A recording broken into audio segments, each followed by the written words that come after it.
Well, I'm sure many of you have already seen this on Kaz's Twitter or heard about it by this point, but earlier on today, Kaz of course dropped the 3 silhouette teasers, which we are usually accustomed to. I will admit it threw me off guard a little bit. I was expecting it next weekend, and I was actually going to do special projects this week, so I'm going to have to swap that around or change it. And I would have usually done this video earlier on in the day, but I was at Castle Combe today for the first time, which was actually pretty fun. That's by the by though. These 3 vehicles have basically already been confirmed at this point. It's all over the Discord anyway, so of course you can join the Discord for the channel if you so choose. One of them is very obviously a Skyline, even more obviously an R34, which doesn't really make any sense because it's almost like Kaz is now doing his own special projects in a weird kind of way, because you can basically do replicas of mines, NISMO, various other versions. In fact, literally in the most recent pack, I ended said pack with a NISMO R tune, and it would appear that this is a NISMO Z tune, so you can kind of just already build the car. It begs the question of why on earth this is going to be an added vehicle. Yes, I know we have a long history of not only Skylines to the point of being a meme, but certainly aftermarket cars. There's a bit of a difference between a game with 1,000 cars adding some variants of said cars, and GT7 adding variants of cars which are already in the game.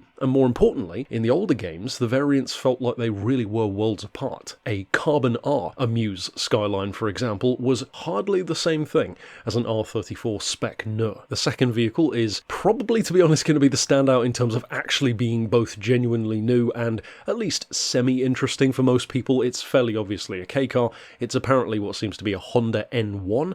That one should be quite fun in a similar way to a bunch of other smaller vehicles which we've had recently. And I mean, you know what you're going to get with a car like this. You're not going to expect it to change the world, but they're a lot of fun. And yeah, so the update isn't exactly the most interesting looking one. Of course, we'll have to wait and see as usual if there will be a circuit. I am not holding my breath for that at this point. And these definitely do have the whiff of just kind of winding down a game in terms of updates. There's almost less and less effort being put into these vehicles, to the point of, you know, my theory that I put out before about just looking out into the car park and picking one of the employees' cars to put into the game. It does definitely have that vibe in many cases. Maybe not a Z-Tune Skyline, but you never know as far as the other ones. So yeah, that's it for this update, I guess, in terms of the silhouettes. We'll have to wait and see for technically full confirmation, visual confirmation at least, when the trailer drops. Of course, as usual, I will cover the update when it drops, then individual reviews for the cars, hopefully some interesting new motor swaps. Last time around, I seem to recall we didn't have that many. What was it, 5, I think? Something like that. So hopefully it's better than that, but we'll have to wait and see. And yeah, of course, stick around on the channel for more news.